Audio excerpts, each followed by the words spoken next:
Hi friends, welcome back to Quiet Time. Today we're going to read chapter 3 in our second Humphrey book. We're going to start on page 22. Chapter 3, Sad, Mad, Bad. I'll tell you how the whole week went. Terrible, terrible, terrible. It must have been National Frog Appreciation Week because frogs were all we talked about in room 26. First, Mrs. Brisbane taught everybody how to take care of Og. The students gathered around us as she put on rubber gloves, picked up the insect container, and sprinkled a few into Og's tank. She didn't seem too happy about the crickets, which turned out to be quite large and ugly. Oh, the way they leaped around the tank, no wonder Og went boing. Did you see his tongue? AJ bellowed. It must have been a foot long. Oh, he ate one, Heidi squealed. Gross, said Seth as Og's tongue grabbed the rest of the crickets.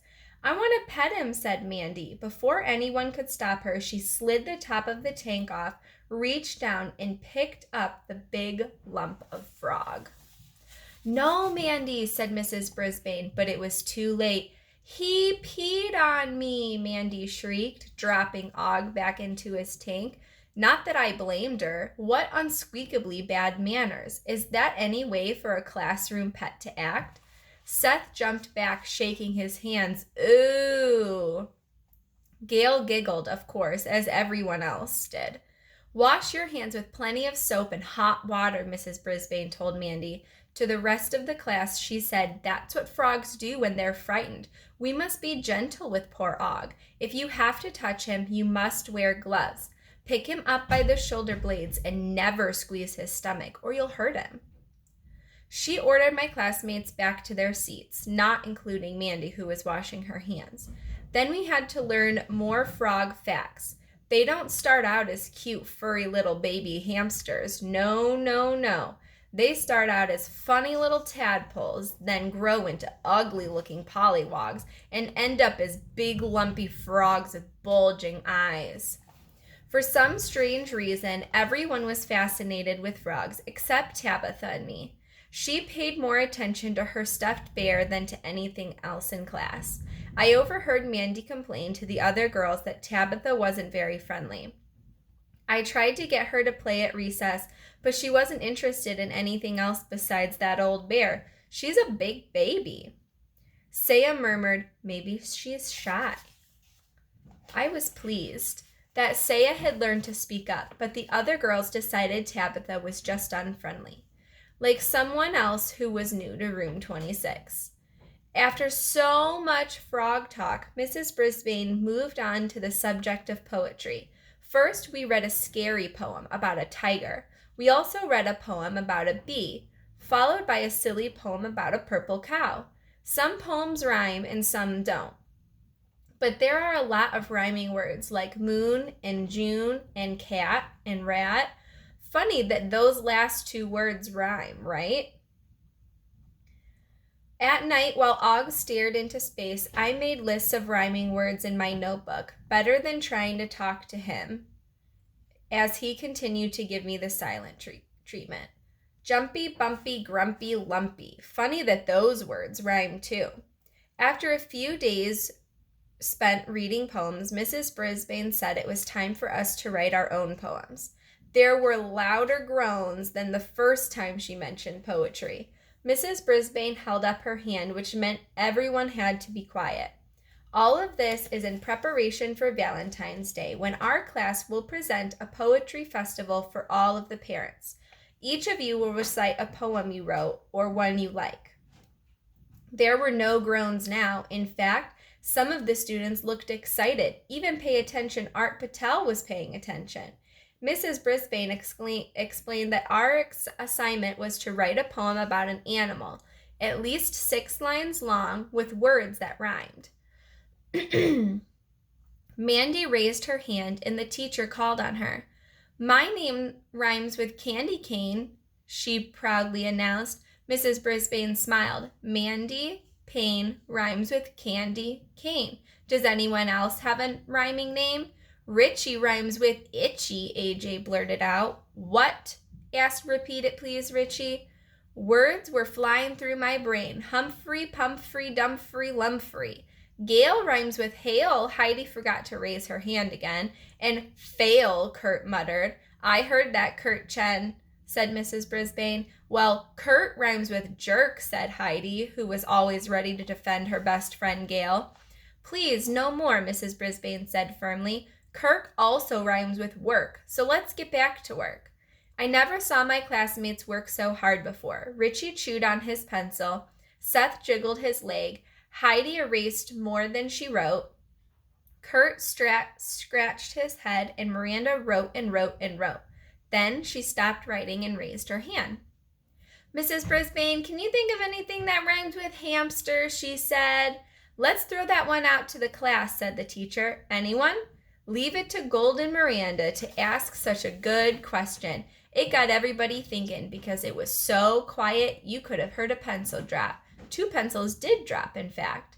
How about gangster? A voice called out. Raise your hand, Heidi, Mrs. Brisbane walked to the board.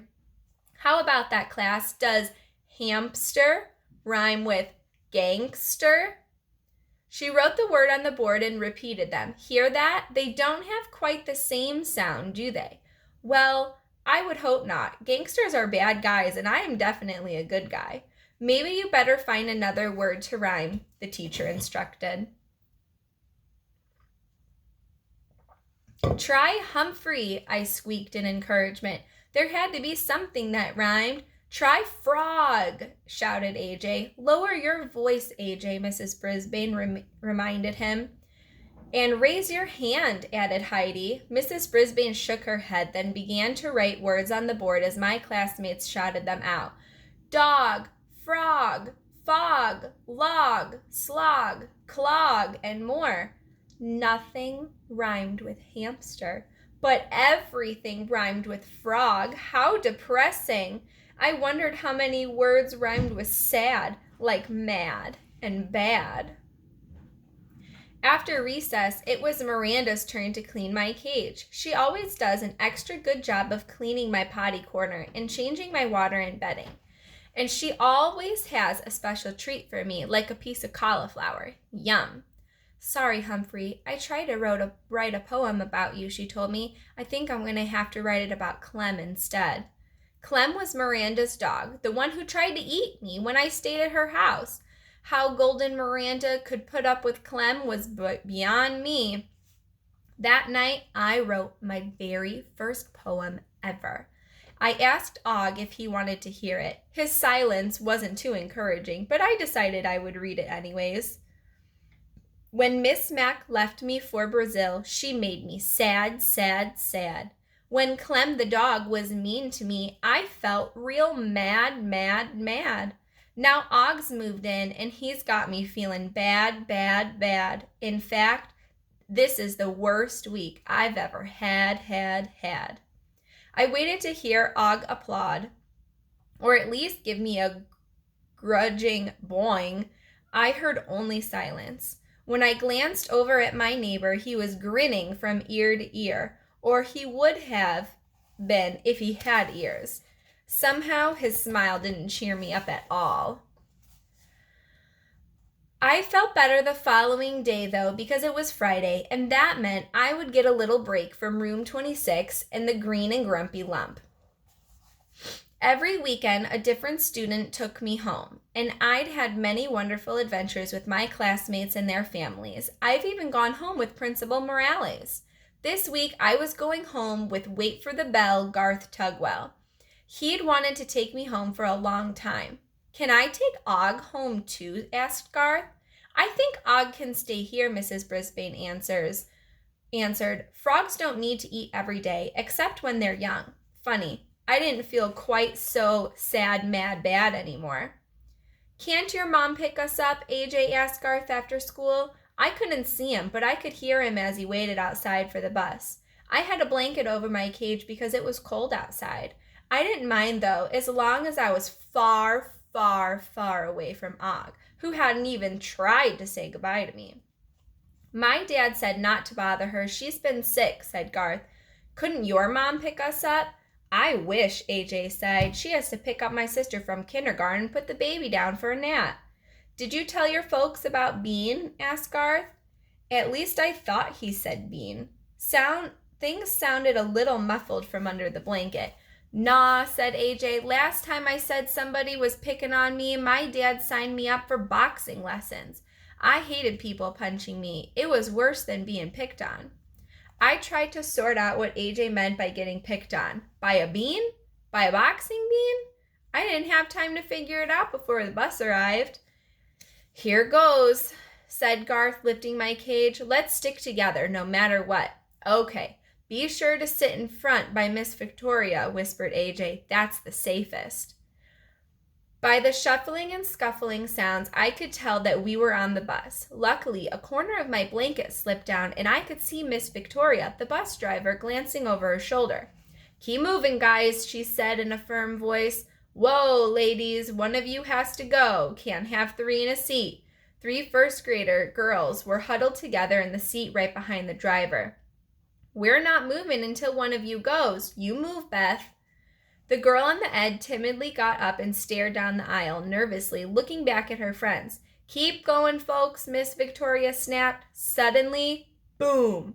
The girl named Beth fell down flat on the floor right in front of the bus. Her books slid around the floor in all directions. The bus was quiet as Beth lay there until somebody said, Hey, Klutz, you dropped something. That was followed by a nasty snicker. You tripped her, said AJ in a voice not quite as loud as usual. Says you, AJ. What do those letters stand for anyways? Awful jerk. I crawled over to the side of the cage to see who was speaking. He was big, big, big for a kid. He had spiky hair and a scowl on his face. It kind of sounds like this kid is being a bully goat to the other kids on the bus. As Garth and AJ bent over to help Beth pick up her books, Miss Victoria called out to the back of the bus. Garth and AJ, if you don't sit down so I can get moving, I'm going to report you two. Yeah, Garth Bugwort, sit down, the big kid sneered. I'm going to tell, Beth said softly. Don't, AJ whispered back. Bean will only get worse. So this was the scary Bean they were talking about. Beth slid into a seat with all her books. Just as AJ stepped forward, Bean stuck his leg into the aisle. This is the last page of chapter 3. So that's how he tripped her. After AJ managed to step over it, Garth and I in my cage were standing right next to Mr. Nasty. What's in the cage, Bugface? Your lunch? He snorted a few times, but no one else on the bus laughed. Or is that your girlfriend? That did it. I was fighting mad. Somebody had to squeak up to this guy. For your information, I am a male golden hamster, and you are one mean bean. Anybody got a mouse trap? Bean snarled. Why aren't you guys in your seat? Miss Victoria yelled from the front of the bus. I'm writing you up, Garth and AJ. Garth slid into a seat next to AJ. I was about to give Miss Victoria a piece of my mind when the bus lurched forward and I had to hold on to my cage for dear life. I was sorry I'd eaten those Nutri-Nibbles just before we left.